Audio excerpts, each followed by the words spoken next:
Hello friends, स्वागत है आपका मेरे चैनल अक्षर साइंस क्लासेस में। आज हम कक्षा 9 गणित अध्याय 1 प्रश्नावली 1.3 का अध्ययन करेंगे। तो शुरू करते हैं दोस्तों। जैसा कि आपको स्क्रीन पर दिख रहा है कि कुछ परिमित चरणों के बाद दशमलव प्रसार का अंत हो जाता है। हम ऐसी संख्याओं के दशमलव प्रसार को शांत टर्मिनेटिंग दशमलव कहते हैं। यानी कि हम मान लीजिए किसी संख्या में भाग देते हैं और अगर उसको पूरा भाग चला जाता है, जैसे कि मान लीजिए एग्जाम्पल के तौर पे हम 2 का भाग 2 में देंगे तो वह 2 एकम 2 कर पूरे में पूरा भाग चला जाएगा, तो इसे हम शांत दशमलव प्रसार कहेंगे। और यदि संख्या बढ़ती ही जाती है, यानी कि पॉइंट लगते हैं और फिर अगर संख्या बढ़ती जा रही है फिर पॉइंट लग रहा है, तो इसको हम अनवसानी अनावर्ती या फिर अशांत भी कहेंगे। फिर अगले देखते हैं कि दूसरे शब्दों में हमें भागफलों में अंकों का एक पुनरावर्ती खंड प्राप्त होता है, तब हम ये कहते हैं कि यह प्रसार अनवसानी आवर्ती। जैसा कि मैंने आपको बताया उसी तरीके से अगर आपने किसी चीज़ में संख्या में भाग दिया और वह भाग पॉइंट लगकर बढ़ता जा रहा है और आपको पुनरावर्ती खंड प्राप्त हो रहा है, तो वह अनवसानी आवर्ती या अशांत कहलाएगा। आगे देखते हैं, जैसे कि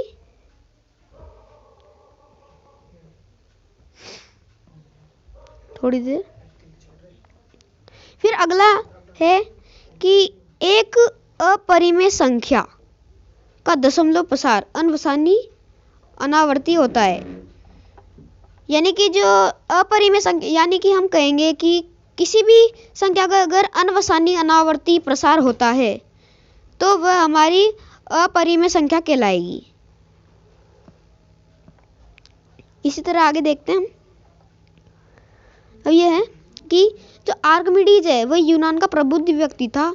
उसने जो आर्किमिडीज थे उन्होंने पाई के दशमलव प्रसार में अंकों को अभिकलित किया। यानी जो पाई का दशमलव प्रसार था उसमें इन अंकों को अभिकलित किया 3.1408 इस तरीके से। फिर थे आर्यभट्ट, जो एक महान भारतीय गणितज्ञ और खगोलविद थे।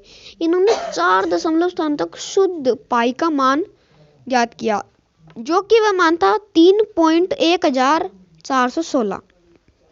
और जो आजकल में जो क्या है, उच्च चाल के कंप्यूटर और उन्नत कलन विधियों का प्रयोग करके 1.24 ट्रिलियन से भी अधिक दशमलव स्थानों तक पाई का मान अभिकलित किया जा चुका है। आगे देखते हैं दोस्तों। आगे हमारी प्रश्नावली 1.3 जिसे हम हल करेंगे। प्रश्नावली 1.3, तो इसमें पहला सवाल है दोस्तों, निम्नलिखित भिन्नों को दशमलव रूप में लिखिए और बताइए कि प्रत्येक का दशमलव प्रसार किस प्रकार का है। तो दोस्तों इसके अंदर पहला प्रश्न है हमारा कि 36/100, तो इसका हमें ज्ञात करना है। 100 का भाग हम 36 में देंगे तो क्या होगा, हमारा 36 में भाग नहीं जाएगा, तो हमें भाग टूट की 0 लगानी पड़ेगी और 0 के बाद एक पॉइंट लगा देंगे, जिससे कि 100 का 3 बार भाग देने पर 300 आएगा।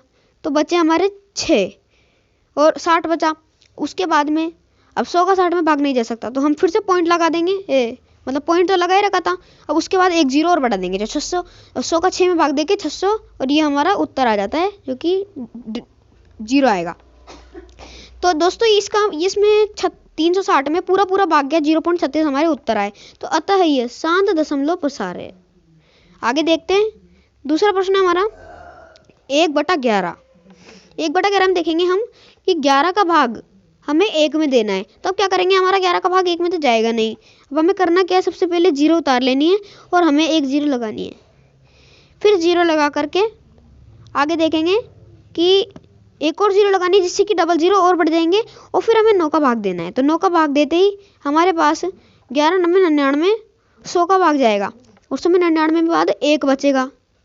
फिर उस 1 में हमें क्या करना है, डबल 0 और लगानी होगी, तो उसके लिए हम फिर से एक 0 लगा देंगे और एक 0 लगाने के बाद 9 का भाग फिर से देंगे। तो इस तरीके की बार बार हम प्रयोग करके इस तरीके से हम मान ज्ञात करना पड़ेगा और फिर हमारा लास्ट में ये मान आएगा कि 0.09। तो अतः यह अशांत है, यानी कि हमारी जो संख्या है उसका हमें पुनरावर्ती खंड बार बार प्राप्त हो रहा है। जैसे कि आप देख रहे हैं 0, 9, फिर 0, 9, फिर 0, 9, ये हमारे पुनरावर्ती खंड प्राप्त हुआ, तो यह अशांत है।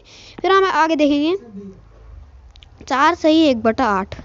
अब हमें करना क्या है, 4 सही 1/8 में 8 को 4 से गुणा करना है, तो 8 चौक 32 होंगे और 32 को 1 प्लस करना है तो 33/8 हमारा उत्तर हो जाएगा। तो अब हम क्या करेंगे कि 8 का भाग 33 में देंगे। 33 में देने के लिए हमें क्या करना पड़ेगा, जो हम चार बार भाग देंगे तो 8 चौक 32, हमारा 1 बचा। फिर हम पॉइंट लगा देंगे और पॉइंट के बाद हमें एक 0 लगानी है तो हमारा 10 बचेगा। फिर 8 एकम 8, हमने ये पूरी मतलब एक भाग विधि की। उसके बाद भाग विधि करने के बाद हमें ये उत्तर प्राप्त हुए जो कि 4.125। अब हमें इस संख्या का, जब हमने 8 का भाग 33 में दिया तो हमें पूरा फल प्राप्त हुआ। तो इस उत्तर को पूरा आने के बाद हमारा ये आंसर हो जाएगा कि अतः ये शांत दशमलव प्रसार है। फिर इसमें है प्रश्न 2 है कि आप जानते हैं कि 1/7 बराबर ये मान है, यानी कि 1/7 का 0.142857, ये इस तरीके का मान है वास्तव में लंबा भाग दिए बिना। क्या आप ये बता सकते हैं कि 2/7, 3/7, 4, 5 और 6/7 के दशमलव प्रसार क्या है, और यदि हाँ तो वे कैसे? तो हम देखेंगे कि उपयुक्त सभी, यानी कि जो 1/7 के मान में जो संख्याएं हैं वह सभी आवर्ती दशमलव है।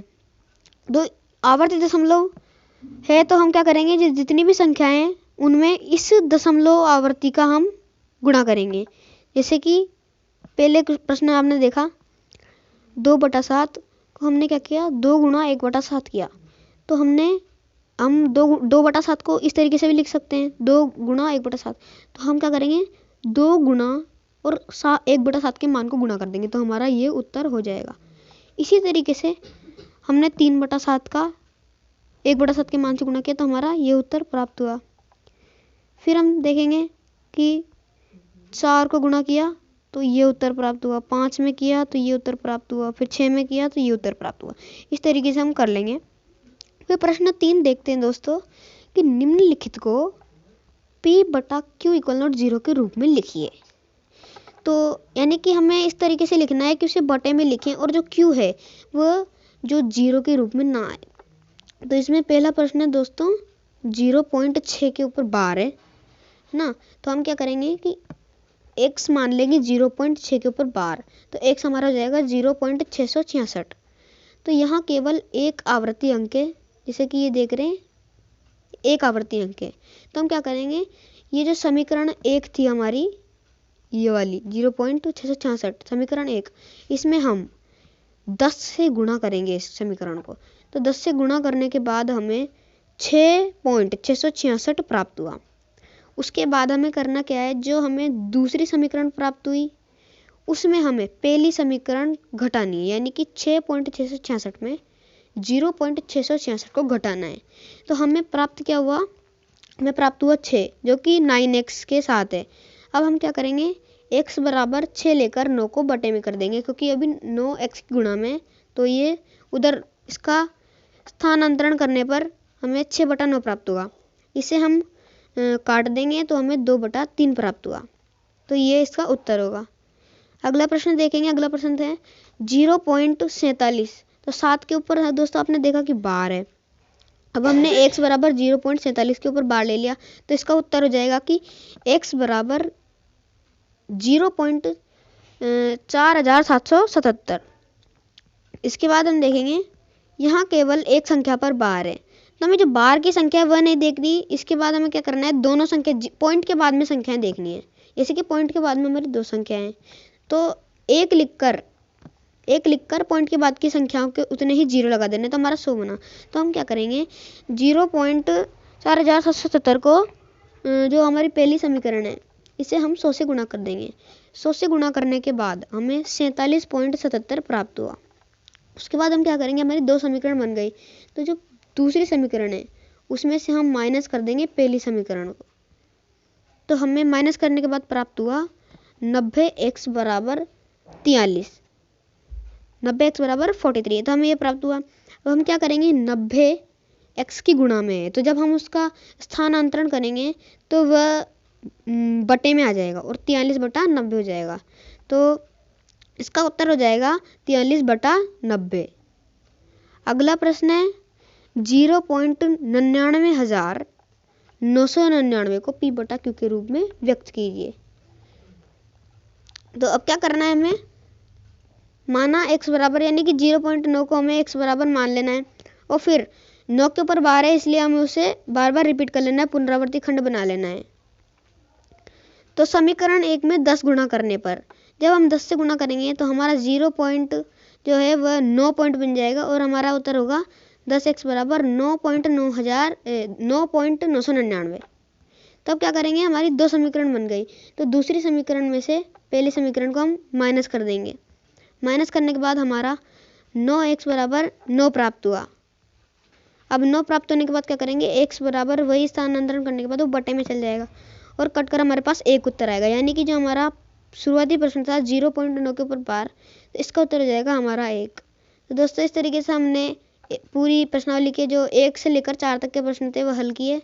वीडियो अच्छी लगे तो वीडियो को लाइक करें, चैनल को सब्सक्राइब कीजिए। थैंक यू, मिलेंगे अगली वीडियो में।